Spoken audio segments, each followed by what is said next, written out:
Bienvenidos. Esto es Fuera de la Caja. Yo soy Macario Schettino y le agradezco mucho que me escuche. Ahora revisando lo ocurrido en la semana que terminó en el Día de las Madres, domingo 10 de mayo. Espero que todas las mamás que hacen favor de escuchar esto hayan estado muy a gusto, no las hayan puesto a cocinar nada más, como suele ocurrir. Muchas felicidades a todas ellas. Una semana que otra vez es la secuencia del anterior. No tuvimos, creo, nada espectacular en esta semana, pero la presión se sigue acumulando. Por un lado, el lado internacional, sigue el tema de Irán. Hoy lunes 11, el señor Trump tuvo una especie de conferencia de prensa en donde pues vuelve a decir que esto pues está en una situación seria porque lo que mandó Irán como contrapropuesta en este negociación de tregua que llevan, pues que no sirve para nada. Y entonces pues a ver qué se le ocurre, porque otra vez lo que ya hemos platicado, está bien complicado el asunto, es muy fácil para las guardias revolucionarias de Irán mantener control sobre el estrecho de Hormuz. Aunque Estados Unidos está bloqueando el paso inmediatamente después, pues, es más complicado para ellos, porque un barco chino que pase porque Irán lo autorizó, pues Estados Unidos no lo puede hundir así nada más, ¿no? O detener, pues. Entonces, sigue complicado eso y entonces el petróleo se sigue moviendo alrededor de $100, 105, 110, luego se regresa. Pero esto pues ya lleva muchos días, más de 60 días llevamos en este proceso.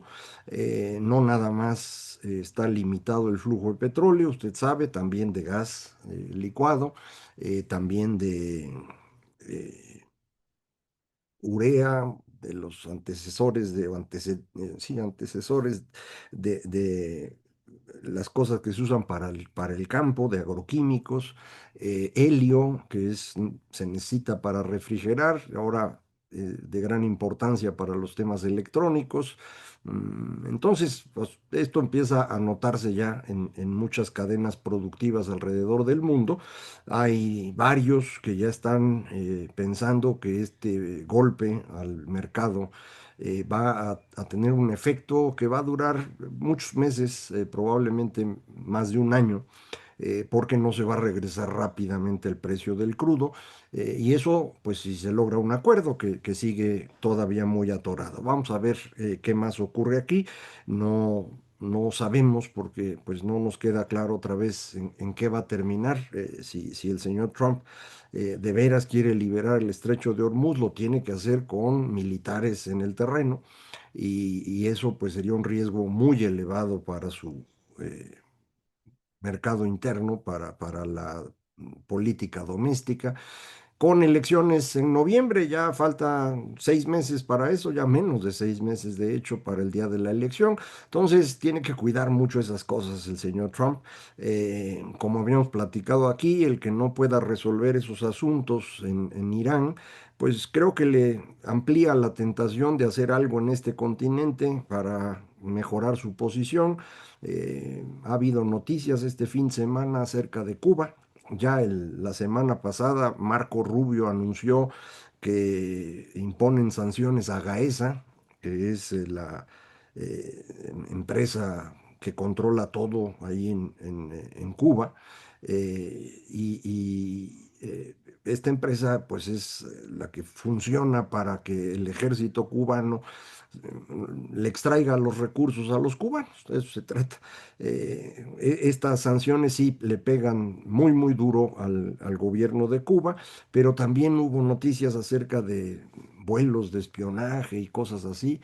Entonces, capaz que se va sobre Cuba, capaz que se viene sobre nosotros. Ahorita platicamos de eso. Eh, un segundo elemento internacional que me parece muy interesante es lo que ocurre en la guerra de Rusia contra Ucrania. Eh, Cuando esto empezó hace 4 años, decíamos, Rusia no puede ganar, pero Ucrania no puede perder. Entonces, pues, ahí se van a quedar atorados. Bueno, ha cambiado el panorama y creo que Ucrania puede ganar. Y eso, pues, a mí me sorprende, creo que debe sorprender a muchos, un país inmenso como Rusia, el país más grande del mundo en territorio, con una población más o menos como la de México, con un ingreso por habitante más o menos como el de México, es decir, un ingreso total poquito arriba del nuestro, pero nada excepcional, que depende esencialmente de la producción de petróleo y gas. Estos gobiernos que se dedican a saquear, que son autoritarios, suelen solo tener negocios en la parte extractiva.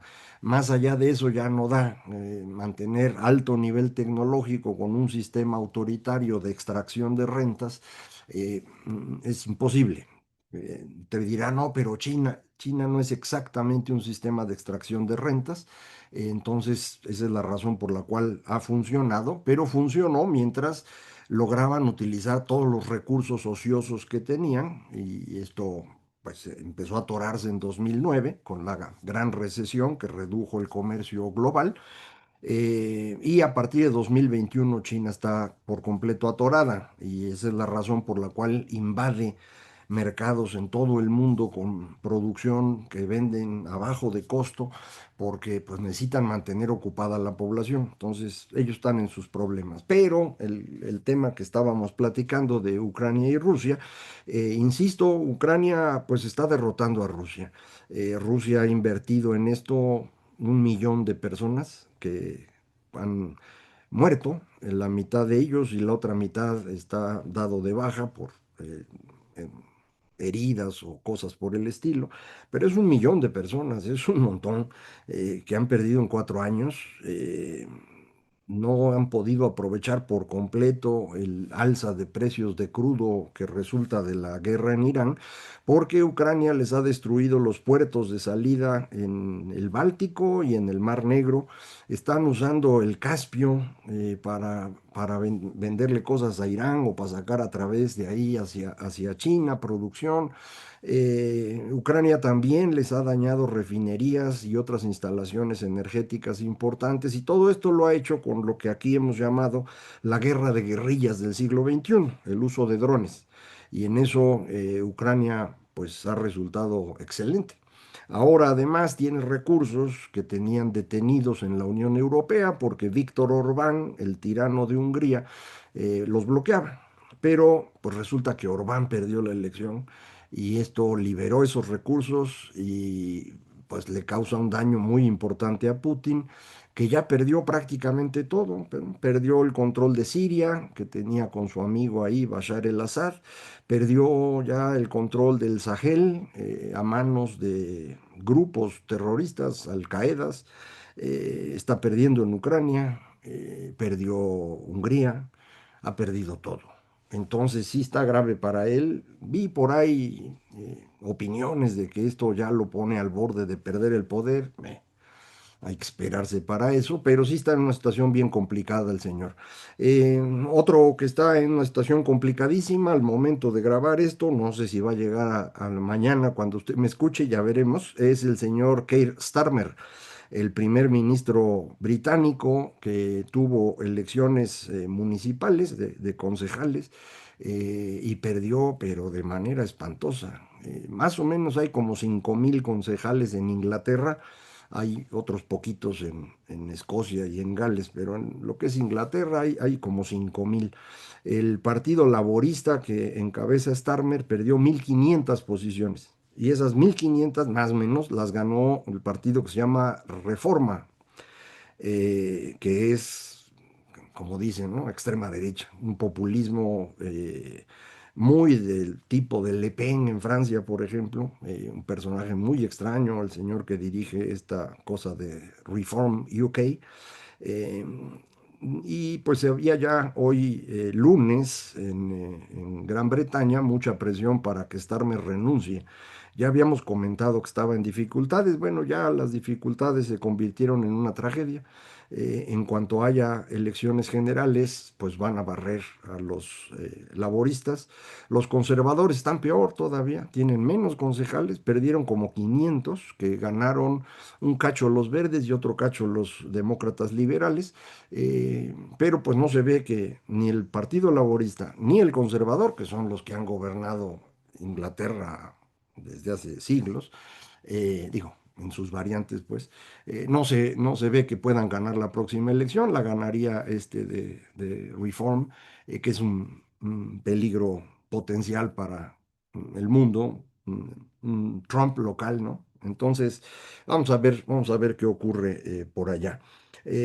Aquí en México, en la parte económica, seguimos atorados, ya lo hemos platicado en varias ocasiones, pero no cambia, pues salieron datos de empleo en el Seguro Social, un crecimiento muy, muy pequeñito comparativamente contra lo que se necesita.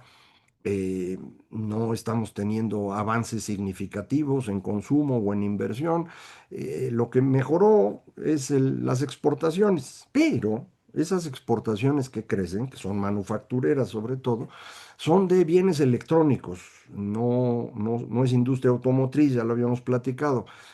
Hay un poquito de avance en abril para los autos, según los datos que tenemos, de comercio exterior del total, los datos están hasta marzo, pero hoy salió el comportamiento de la exportación de autos, mejoró tantito, visto el agregado anual, seguimos abajo de como estábamos. México llegó a producir un poco más de 4 millones de autos y camionetas al año. Estamos ahora abajo, 3,900 y fracción.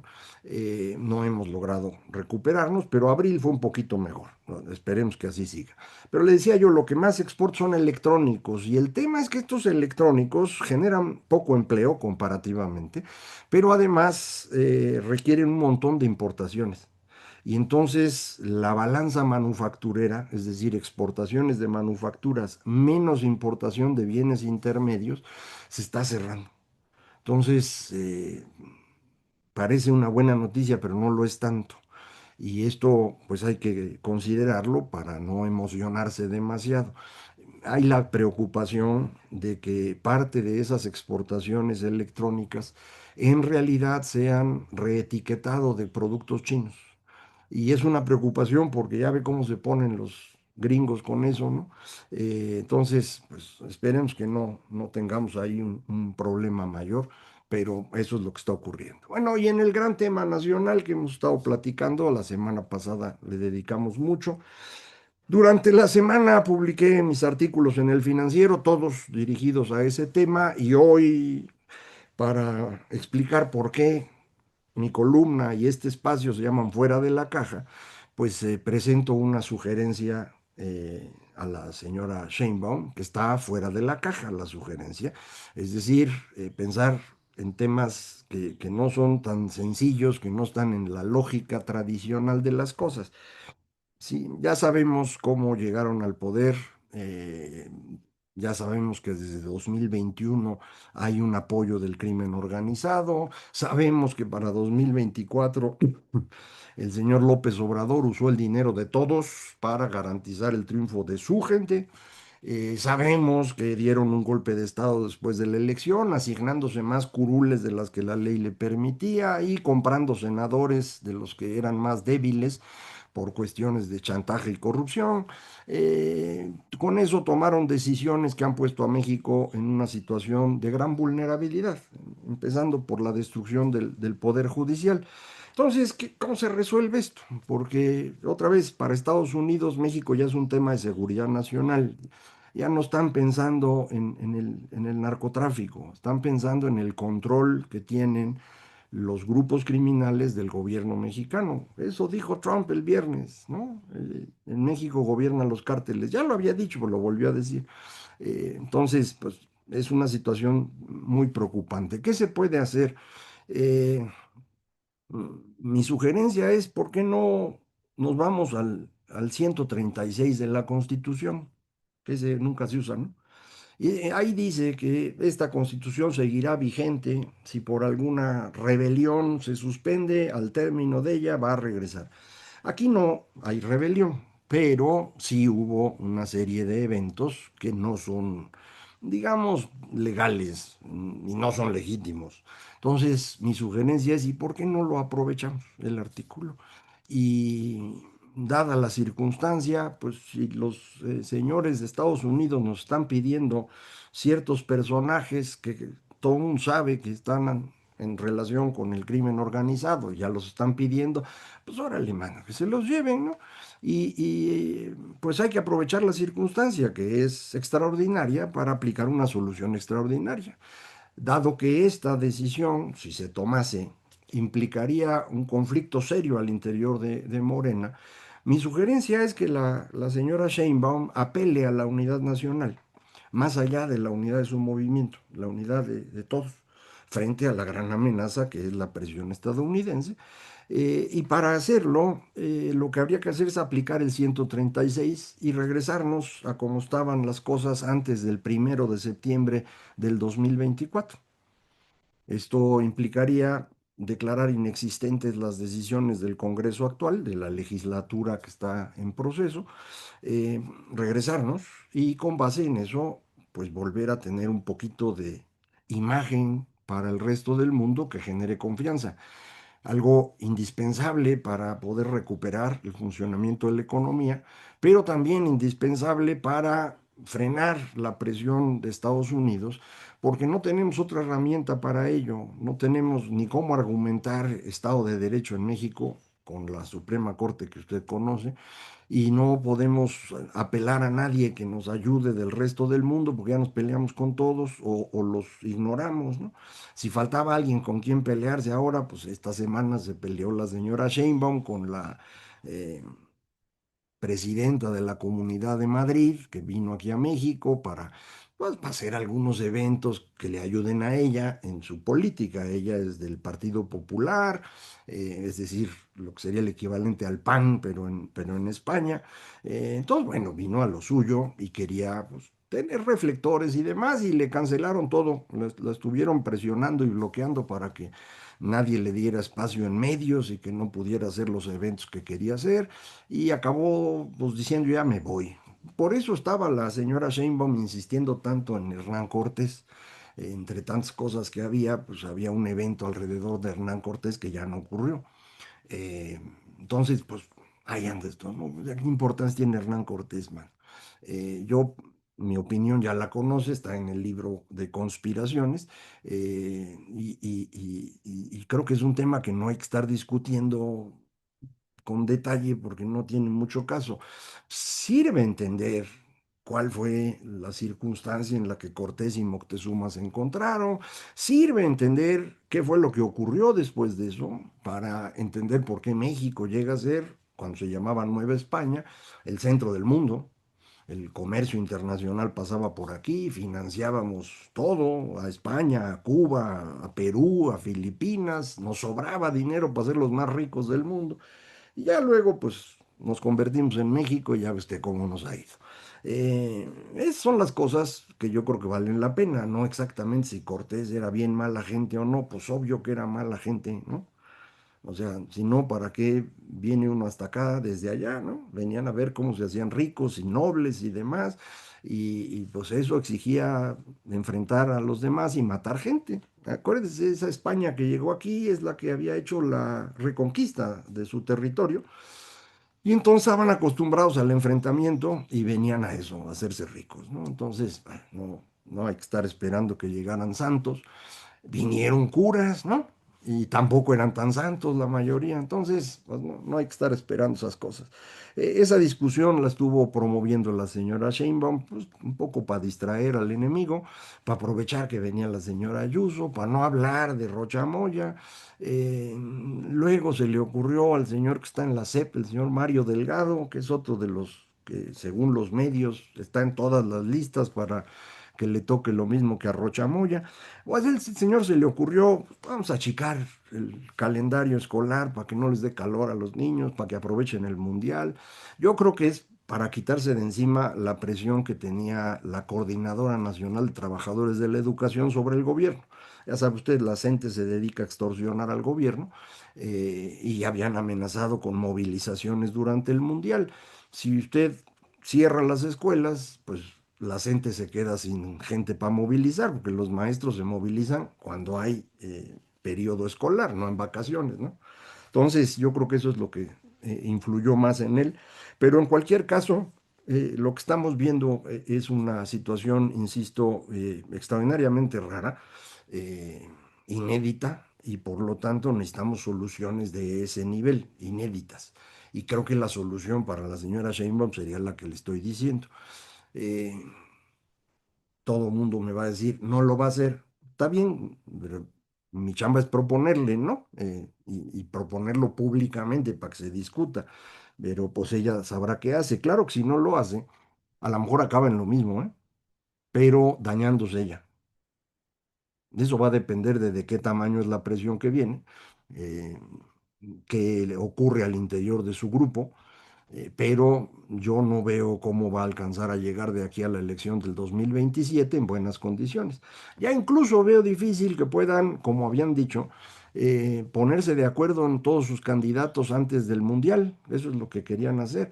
Ya ahorita ya se ve bastante complicado. Creo que buena parte de los mexicanos que normalmente no se enteran de muchas cosas, de esto sí se enteraron, de lo de Rocha Moya, y su opinión va en general en contra de la señora Sheinbaum. Entonces, pues esto es un desgaste que para las elecciones del próximo año le puede costar. Si a eso le suma una economía estancada, pues es más desgaste. Y si además hay un conflicto al interior de Morena, pues no van a ganar, pues. Usted dirá, pero es que no hay nadie enfrente. Pues a lo mejor parece que no, pero la verdad es que a la hora de ir a votar, vamos a ver qué opciones realmente tenemos. En este momento a lo mejor no se perciben, pero si Morena deja de tener la posición que tenía cuando representaba la mitad de los votos, como fue en la elección del 24, pues entonces vamos a ver qué deciden los mexicanos, ¿no? Entonces estamos en este proceso. Yo insisto, podría ser una buena idea que la señora Sheinbaum encabezara esta lucha contra el crimen organizado para recuperar la soberanía nacional que hemos perdido frente a ellos, y con eso, pues quitarse un poco la presión de Trump. Pero eso implicaría el pleito con su jefe y con su movimiento, y es una decisión bien difícil. Entonces, a ver qué decide ella, pero que no diga que no se le propuso, ya en buena onda, ya le propusimos. No sé si de aquí a la semana que entra se me ocurra algo más, pero de cualquier manera, aquí nos vamos a estar viendo como siempre. Muchísimas gracias. Esto fue Fuera de la Caja.